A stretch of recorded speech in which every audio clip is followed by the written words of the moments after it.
आकाशवाणी सुनने वाले सारे श्रोताओं को मेरा नमस्कार।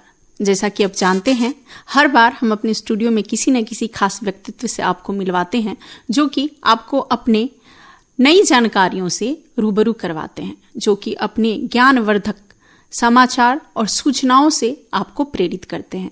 इसी सिलसिले में आज हमारे साथ हमारे स्टूडियो में मौजूद हैं इला त्रिपाठी जी, IAS ऑफिसर, जो कि रिसेंटली ही DG director general of Telangana tourism appoint हुई हैं। आपको बहुत बहुत बधाई और आपका हमारे स्टूडियो में बहुत बहुत स्वागत। नमस्ते सीमा जी, बहुत बहुत धन्यवाद यहाँ पे आपके स्टूडियो में मुझे बुलाने के लिए। जी इला जी, अभी हम आपसे सवालों का सिलसिला शुरू करें उससे पहले हम ये जानना चाहेंगे कि ये जो आपका सफ़र है, जैसा कि आपने अपनी किताब में भी मेंशन किया है, 71 to 51, यानी ये जो जर्नी रही है IAS बनने की, वो काफ़ी प्रेरणादायी रही है। हम चाहेंगे कि आप हमारे श्रोताओं से इसको भी साझा करें। जी, अब तो सीमा जी काफ़ी साल हो गए, 7-7.5 साल हो गए हैं सर्विस में।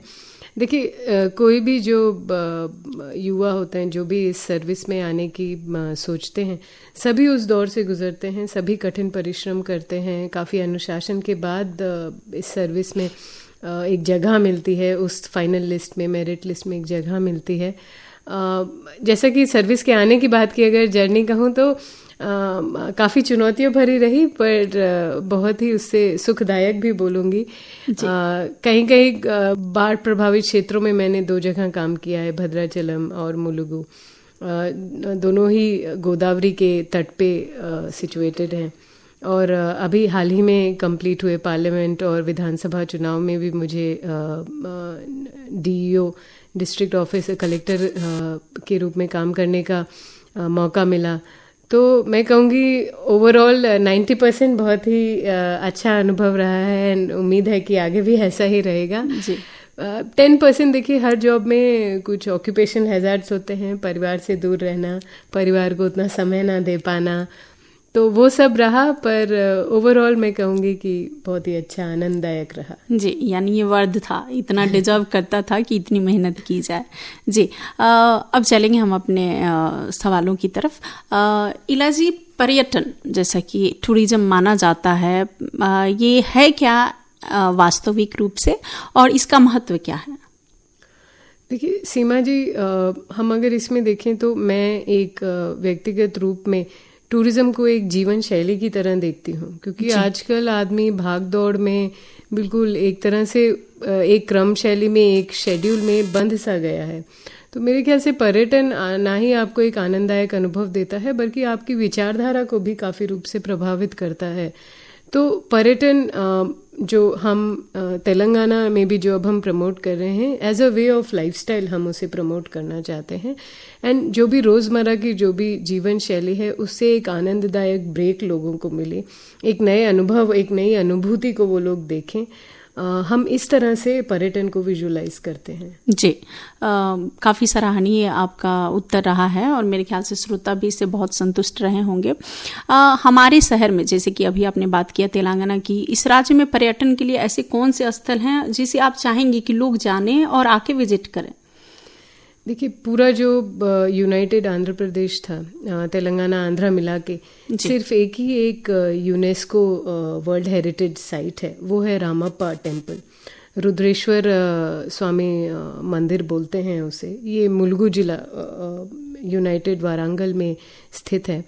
तो मेरे आपके जितने भी श्रोता हैं, आपके आकाशवाणी के माध्यम से मेरी उनसे एक विनती होगी, वो ज़रूर एक बार रुद्रेश्वर स्वामी रामप्पा टेम्पल ज़रूर विज़िट करें। उसमें आप देखेंगे कि काकतीय साम्राज्य में वो किस तरह से बहुत ही इंजीनियरिंग को महत्वता देके उन्होंने काफ़ी सैंडबॉक्स टेक्नोलॉजी का इस्तेमाल किया था। उसके उपयोग से उसके बाद जितने भी भूकंप आए, उस मंदिर को एक छोटी सी खरोच तक नहीं लगी है। तो एक रामप्पा मैं कहूँगी, मतलब पूरी दुनिया में ही, ना ही सिर्फ हमारे भारत या तेलंगाना में, पूरी दुनिया में ही वो एक अद्भुत अजूबा सा है। उसे जितने भी लोग आसपास रहते हैं, एक बार ज़रूर उसको विजिट करना चाहिए। जी, पर्यटन आजकल सिर्फ घूमने का ही साधन नहीं रहा है, ये कहीं ना कहीं हमारे आर्थिक विकास में भी योगदान करता है। आपकी क्या राय है इसके बारे में? जी बिल्कुल, मैं इससे आपके मत से सहमत हूँ, क्योंकि वर्ल्ड बैंक की भी रिपोर्ट रही है कि टूरिज़्म एक सनशाइन सेक्टर है। जितना कि हम कोविड से ये अफेक्ट हुआ था, जितना इस पे दुष्प्रभाव पड़ा था, वो अब काफ़ी हद तक उसे कवर कर लिया जा चुका है, पर अभी भी डिमांड और सप्लाई में काफ़ी गैप है। एक हॉस्पिटैलिटी सेक्टर में मैनेजमेंट ट्रेनी के बाद जनरल मैनेजमेंट तक का जो सफ़र होता है, उस सफ़र को करने के लिए अभी युवा उतना इच्छुक नहीं है, थोड़े उसमें टैबूज होते हैं।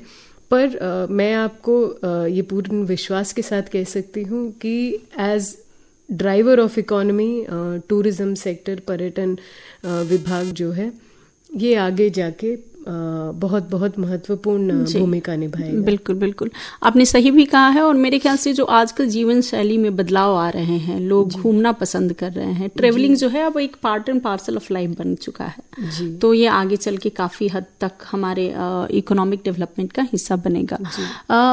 बात अभी हमारी इकोनॉमी की हो रही थी, लेकिन आजकल जो कल्चरल टूरिज्म है, सांस्कृतिक पर्यटन जिसको बोलते हैं, ये भी काफी हद तक खुल के सामने आया है। तो इसके महत्व क्या क्या हैं? देखिए, जैसा आपने कहा, अब आज का जो पर्यटक है वो सिर्फ एक जगह जाके रेस्टोरेंट में खाना खाना या वहाँ पे घूमना नहीं चाहता है, वो उस अनुभव को जीना चाहता है, उसकी कुछ यादें अपने साथ ले जाना चाहता है। इसीलिए हम देखते हैं इंस्टाग्राम वगैरह पे रील्स वगैरह बनाना, वहाँ से छोटे छोटे सौर्नियर कुछ यादगार चीज़ें ले जाना। तो इसी संदर्भ में तेलंगाना टूरिज़्म डिपार्टमेंट के आधार में हम लोग हर जगह पे छोटी छोटी सोवेनियर शॉप, जैसे आपको पोचमपल्ली के बारे में पता होगा जी, एक छोटा सा गांव था वो यादाद्री जिला में, लेकिन आज उसकी संयुक्त राष्ट्र तक एक पहचान है, क्योंकि उसकी जो वीविंग होती है पोचमपल्ली इकात की, वो बड़ी ही विशिष्ट होती है। तो कोई भी उस गांव में जाता है तो उसको एक सोवेनियर के रूप में वहाँ के जो ग्रामवासी हैं वो एक छोटा सा नजराना देते हैं। वहाँ का जो सांस्कृतिक जो लोक नृत्य है, कहीं कहीं पे पेरेनी है, कहीं कहीं पे गुसाड़ी डांस है। आदिलाबाद जाएंगे तो वहाँ गुसाड़ी डांस है। तो वो भी हम होटल्स में जो हमारे तेलंगाना टूरिज़्म के हरिता होटल्स हैं, वहाँ पे भी हम एक हफ्ते में 2 दिन जनरली वीकेंड्स पे हम प्लान कर रहे हैं। जब भी वहाँ पे पर्यटक आएंगे, वहाँ पे एक छोटा सा कल्चरल नृत्य या फिर एक छोटा सा निर्मल टॉयज बनाने के आर्टिसंस वहाँ पे मौजूद रहेंगे। जी, ये काफ़ी सराहनीय कदम है आपकी तरफ से और सरकार की तरफ से। प्राकृतिक पर्यटन जो है, जिसको हम क्या बोलते हैं, फेमस नेचुरल टूरिस्ट डेस्टिनेशन, तो ये तेलंगाना में ऐसे कौन कौन से जो है नेचुरल डेस्टिनेशन है जहाँ पे विजिट किया जा सकता है? जी देखिए, तेलंगाना क्या है, उसको आप एक तरह से मिनी इंडिया बोल सकते हैं। एक तरफ तो आपके पास हैदराबाद है जो कि इतना मॉडर्न है, इतना अग्रसर है हर फील्ड और आईटी क्षेत्र की ऑलमोस्ट एक तरह से राजधानी मान लीजिए। पर उसी के साथ साथ यहाँ पे आप देखेंगे तो जो प्रकृति का जो हमारे पास साधन है वो भी उस प्रचुर मात्रा में हमारे पास अवेलेबल है। अमराबाद टाइगर रिजर्व जो है वो हाल ही में देश का नंबर 2 टाइगर रिजर्व है, क्योंकि वहाँ पे उतने बाघ अभी पाए जा रहे हैं, उस संख्या के हिसाब से पूरे देश में नंबर 2 है। तो अमराबाद अगर आप जाएं, या फिर नॉर्थ उत्तर तेलंगाना में कव्वाल टाइगर रिजर्व है तडोबा के जस्ट पास में। तो जो भी लोग हैं जो कि नेचर टूरिज्म, इको टूरिज्म में बहुत विश्वास रखते हैं, आज का युवा है या फिर काफ़ी वाइल्ड लाइफ फोटोग्राफर्स बिल्कुल जी आगे बढ़कर आ रहे हैं, तो उनके लिए मेरी सलाह होगी वो एक बार ज़रूर अमराबाद आएँ, एक बार ज़रूर कव्वाल एक्सप्लोर करें, क्योंकि वहाँ जैसा अनुभव अभी हमने उसे बिल्कुल भी कमर्शलाइज नहीं होने दिया है। क्योंकि इको टूरिज्म या नेचर टूरिज्म का मतलब ही है आप वहाँ जाके प्रकृति के परिवेश में अपने आप को देखें, ना कि प्रकृति आपके हिसाब से खुद को ढाले। बिल्कुल जी, ये आपने बहुत ही अच्छी बात कही और मेरे श्रोता काफी हद तक इससे सहमत भी होंगे कि हम प्रकृति के अनुसार अपने आप को ढालें, प्रकृति को अपने अनुसार ना ढालें और उसका जो नेचुरल नैसर्गिक जो सौंदर्य है उसका मजा लें। जी, अभी तो हमने बात किया स्पेशली तेलंगाना के बारे में कि इसके प्रसिद्ध स्थल कौन से हैं। आपको क्या लग रहा है जो नेचुरल टूरिस्ट डेस्टिनेशन है वो पर्टिकुलरली तेलंगाना को छोड़ के जनरली भारत में किस हद तक डेवलप हो रहा है? देखिए, अभी भारत सरकार भी इस दिशा में काफ़ी महत्वपूर्ण कदम ले रही है। स्वदेश दर्शन जो इनकी स्कीम है, अभी स्वदेश दर्शन 2.0 भी सरकार ने काफ़ी सारे सैंक्शंस उसमें दिए हैं। तो जिम कॉर्बेट हुआ या फिर उसके साथ साथ ही कान्हा रिजर्व्स है, तो इन सब में भी जहाँ तक मेरा सीमित नॉलेज है, वहाँ की राज्य सरकार के साथ मिनिस्ट्री ऑफ टूरिज्म और ministry of environment and forest काफ़ी सुदृढ़ कदम उसमें ले रहे हैं, ताकि लोगों का जो अनुभव हो वो इट शुड बी, मतलब एक वर्ल्ड क्लास अनुभव देने का प्रयास है। और काफ़ी एक आइलैंड डेवलपमेंट, एक द्वीप को कैसे विकसित किया जाए, वो इस बार के बजट में भी भारत सरकार ने उसके उल्लेख किए हैं। तो ये सारे ही कदम सराहनीय हैं और आगे भविष्य को, हमारी आगे आने वाली पीढ़ी को दृष्टि में रखते हुए काफ़ी महत्वपूर्ण है। जी, अभी जैसे कि हम सरकारी योजनाओं की बात कर रहे हैं, तो हम ये भी जानना चाहेंगे कि तेलंगाना सरकार की ऐसी क्या योजनाएं हैं जिसका आप उल्लेख करना चाहेंगे हमारे इस मंच पर? जी, मुझे आपके साथ ये बात साझा करते हुए बहुत खुशी हो रही है कि हाल ही में दिल्ली में BLTM हुआ था, बिजनेस लेजर ट्रैवल मार्ट। उसमें हैदराबाद को एक अवार्ड मिला था for the best mice destination. मेरी तरफ से आपको कांग्रेचुलेशन और पूरे आकाशवाणी की तरफ से भी बहुत बहुत धन्यवाद सीमा जी। तो हम एक 2-fold स्ट्रैटेजी के साथ हम आगे बढ़ रहे हैं। एक, हैदराबाद को एक विकसित, एक BLTM हब की तरह, एक IT हब की तरह प्रेरित करते हुए, जो भी बिजनेस ट्रैवलर्स आ रहे हैं उनको हम हैदराबाद की आसपास चीज़ों के बारे में प्रचार प्रसार कर रहे हैं। उसके साथ ही तेलंगाना के जो छुपे हुए हिडन जेम्स आप जिनको बोल सकते हैं, उनके बारे में भी हम बहुत ही डेडिकेटेड होके हम उसका प्रचार प्रसार कर रहे हैं। इसी दिशा में हमने हाल ही में माइंड स्पेस रहेजा में IT एम्प्लॉयज़ सबको बुला के एक वीकेंड गेटअवेज का हमने स्पेशल डिस्काउंट कूपन भी दिया उनको। और हैदराबाद से 2-3 घंटे की दूरी पे जो मेजर टूरिस्ट अट्रैक्शन है, जैसे कि नल्लामल्ला फॉरेस्ट रिजर्व हुआ, अनंतगिरी हिल्स हुआ, मेदक चर्च हुआ, अलमपुर मंदिर है, वहाँ पे हाल ही में मेरे ख्याल से आदिति राव हैदरी जी ने शादी भी की, तो उसके बाद से हमें काफी इंक्वायरीज भी आ रही हैं। वो बिल्कुल चर्चे में आ गया एकदम से। जी, तो काफी लोगों को नहीं पता है कि वो एक्चुअली 400 साल पुराना मंदिर है और अभी भी वैसा का वैसा है। और उसे चुना क्यों गया, ये काफी चर्चे में है। जी, ऐसे मतलब उन्होंने यही डेस्टिनेशन क्यों चुना अपने शादी के लिए? उनके कुछ व्यक्तिगत कारण भी थे, पर वहाँ उस टेम्पल का रखरखाव, उसका जो बैकड्रॉप है, इतना सीनिक है वो एरिया कि कोई भी, आप और मैं भी मंत्रमुग्ध हो जाएंगे वहाँ जाके। बिल्कुल जी। अभी हम लोग जैसे बात कर रहे थे आपके अवार्ड वगैरह की, नितम जो है वो हम जानना चाहेंगे कि ये कैसे काम करता है और किस तरीके से काम करता है, ताकि हमारे श्रोता भी इसका काफ़ी लाभ उठा सके। जी, Seema ji, NITHM is basically national institute of tourism and hospitality management है। ये एक ऑटोनॉमस कॉलेज है, गच्चीबोली में है उसका कैंपस। बहुत ही हरा भरा कैंपस है, 26 एकड़ की जगह है और वहाँ पे हम 3 तरह के कोर्सेज देते हैं, BBA, BSc और MBA। उसमें से जो हमारे काफ़ी सारे एलुमनाइज हैं वो आज हैदराबाद में और दूसरी जगहों पे भी वो खुद का अपना कोई इवेंट प्लानर है, खुद का कुछ अपना फ्रेंचाइजी इवेंट फूड चेन्स हैं। तो नितिम के माध्यम से जो राज्य सरकार है, ना ही सिर्फ पर्यटन विभाग, बल्कि हम चाहते हैं कि आने वाला जो पीढ़ी है जो वहाँ पे एनरोल हो रहा है वो एक जॉब गिवर बने। हमने हाल ही में जो महिलाएं हैं, SHG सेल्फ हेल्प महिलाएं होती हैं, उनको बुला के महिला शक्ति कैंटीन की ट्रेनिंग भी हम अपने कैंपस में दे रहे हैं, क्योंकि हमारे पास dedicated food and beverages labs हैं। वहाँ पे आप लाइव कुकिंग सीख सकते हैं। हमारे जो ट्रेनर्स हैं, जो प्रोफेसर्स हैं, वो 25-25 साल का उनको अनुभव है। तो आप कोई भी चीज़ खुद से सीखेंगे तो आपको जो हमेशा मन में रहेगा। तो नितिम बेसिकली हम एक तरह से एक स्किल यूनिवर्सिटी की तरह फूड एंड बेवरेज सेक्शन में और सेंटर फॉर कलनरी एक्सीलेंस राज्य सरकार उसको उस तरह से देखती है और उस हिसाब से डेवलप करना चाहती है। काफी भिन्न प्रकार का ये जी बिल्कुल कदम है और मेरे ख्याल से बहुत सराहनीय है जिस तरीके से अपना जो ये क्यूलिनरी पूरी तरह देखा जाता है कि इसे एक तरीके से हटाए, चलो ये हाउसवाइफ के लिए है, औरतों का काम है, इसे मेन स्ट्रीम में लेके आना और इसके लिए जॉब अपॉर्चुनिटीज और करियर देना, लोगों को प्रोवाइड कराना, ये काफी हद तक महत्वपूर्ण कदम है जी और भविष्य में काफी अपना महत्वपूर्ण स्थान भी लेने वाला है।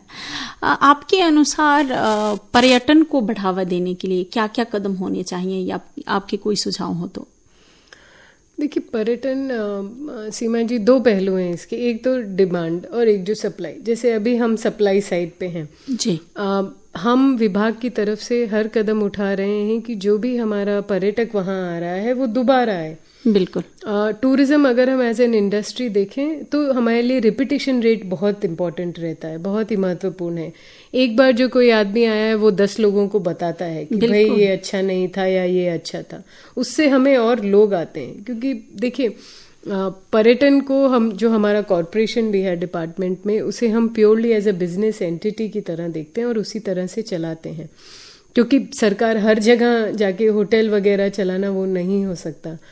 तो सप्लाई साइड से हम चाहते हैं कि महिलाओं की सुरक्षा हो, वो किसी भी पर्यटक स्थल पे जाएं, किसी भी होटल में जाएं। और दूसरी चीज़, एक इंक्लूसिव माहौल हो, समीकृत माहौल हो, जिसमें कि आप विकलांग हो सकें, विकलांग हो या कोई भी हो, उनके लिए हर वो मौलिक आवश्यक वहाँ पे आवश्यकताएं मिले, चाहे वो पीने का पानी हो, बिल्कुल, चाहे वो पार्किंग की जगह हो। तो सप्लाई साइड से मैं चाहती हूँ और हम उस दिशा में अग्रसर भी हैं, हम वो कदम ले रहे हैं।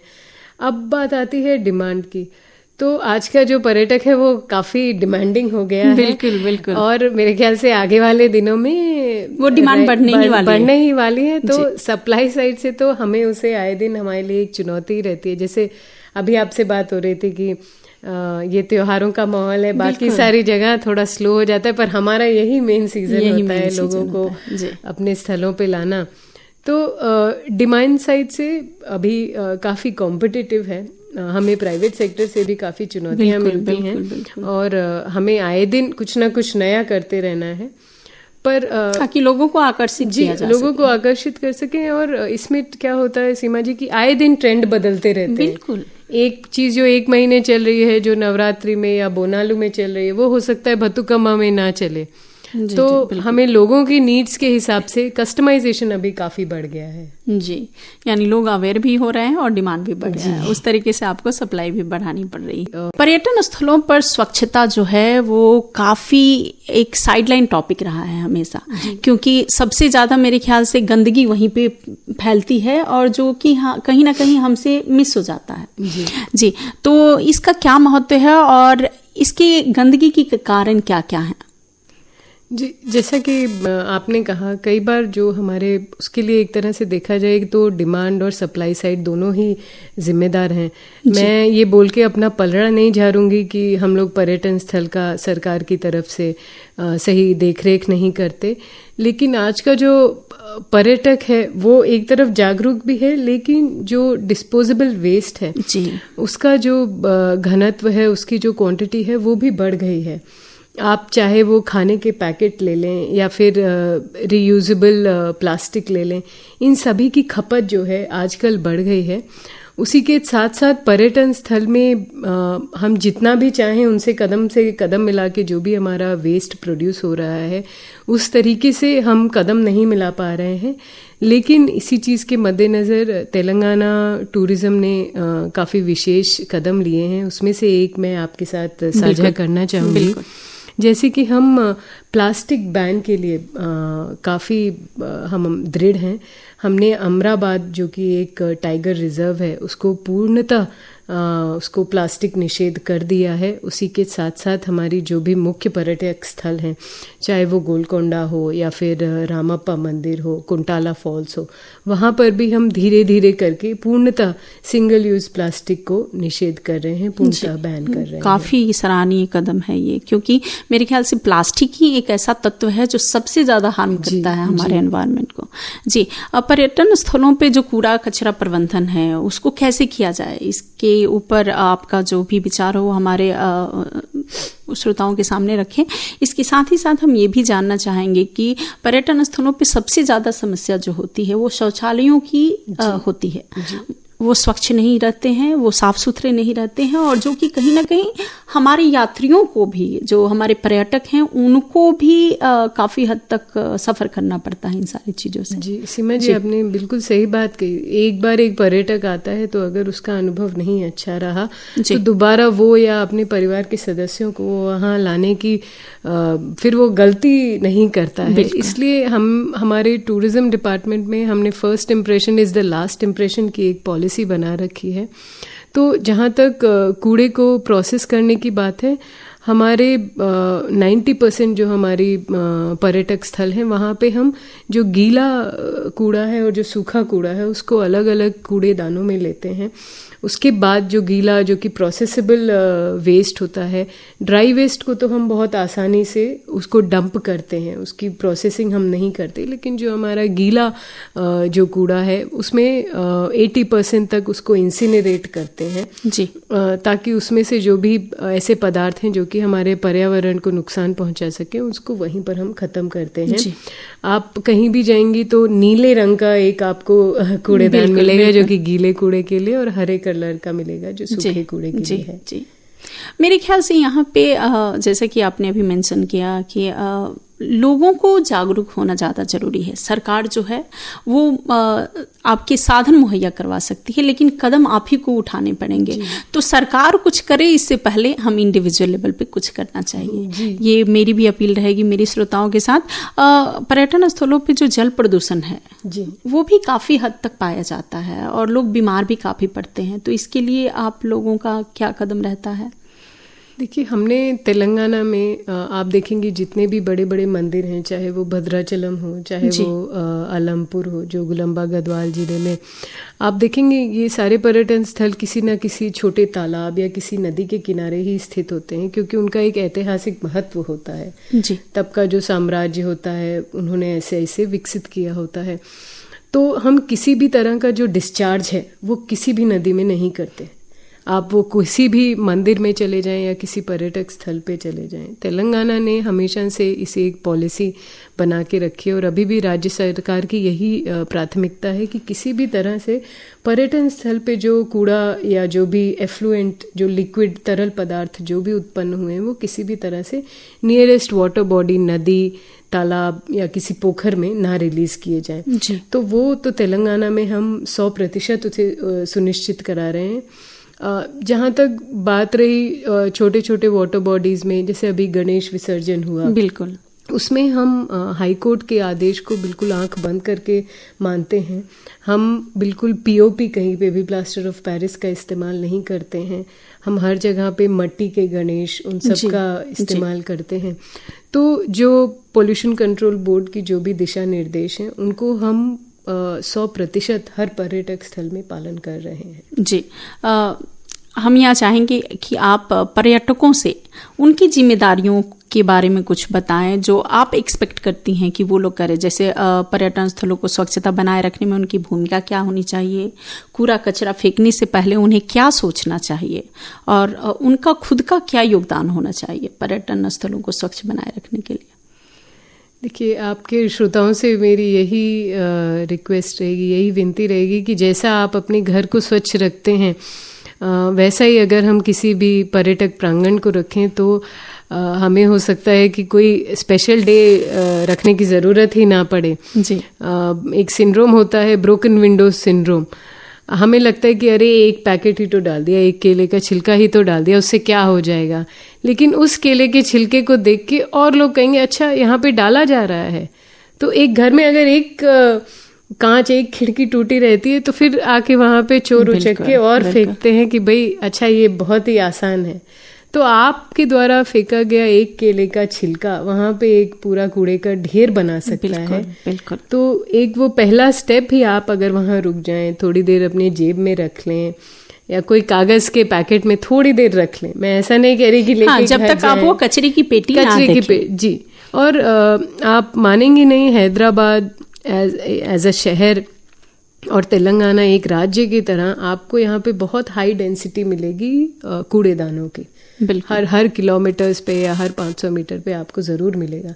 तो ऐसा नहीं है कि वो जब तक सड़ ना जाए आपकी जेब में रहेगा, आपको जरूर एक कूड़ेदान मिलेगा और उसका आप उपयोग कर सकते हैं जी। जैसे कि समय की घड़ी जो है हमें इशारा कर रही है कि हम अपने कार्यक्रम समाप्ति की तरफ बढ़ें, उससे पहले हम आपसे जानना चाहेंगे कि सरकार का पर्यटन स्थलों पर स्वच्छता बनाने के लिए क्या क्या पहल ले रही है। जैसा कि मैंने बताया सीमा जी, हम पहले तो प्लास्टिक निषेध के लिए बिल्कुल 100% हमारा दृढ़ संकल्प है। उसमें राज्य सरकार हो या फिर भारत सरकार हो, हम लोग हाथ से हाथ मिला के काम कर रहे हैं जी। जो हमें और नए यूनिट्स भी सैंक्शन हुए, चाहे वो यादाद्री में हो या अनंतगिरी हिल्स में हो, वहाँ हम पर्यटकों को जागरूक करने के लिए विशेष कदम उठा रहे हैं।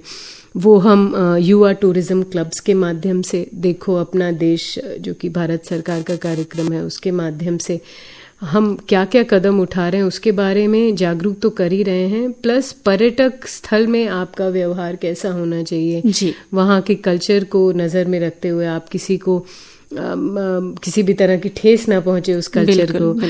जैसे कि मैंने स्टूडियो में आते समय अपनी चप्पल निकाली क्योंकि ये एक तरह से मंदिर हमारे कल्चर है जी। तो उनके बारे में हम हर पर्यटक स्थल में साइनेजेस भी लगा रहे हैं और एक जनरल एक ब्लैंकेट प्रमोशन एक्टिविटीज भी हम इस बार बथुकम्मा और दशहरा को नज़र में रखते हुए प्लान कर रहे हैं। जी जी, बहुत ही अच्छी जानकारी दी इला जी। आप हमारे स्टूडियो में आई और हमें इतनी अच्छी जानकारी दी और हमारा ज्ञानवर्धन किया, इसके लिए आपको बहुत बहुत धन्यवाद। Thank you. मुझे बुलाने के लिए बहुत बहुत धन्यवाद सीमा जी।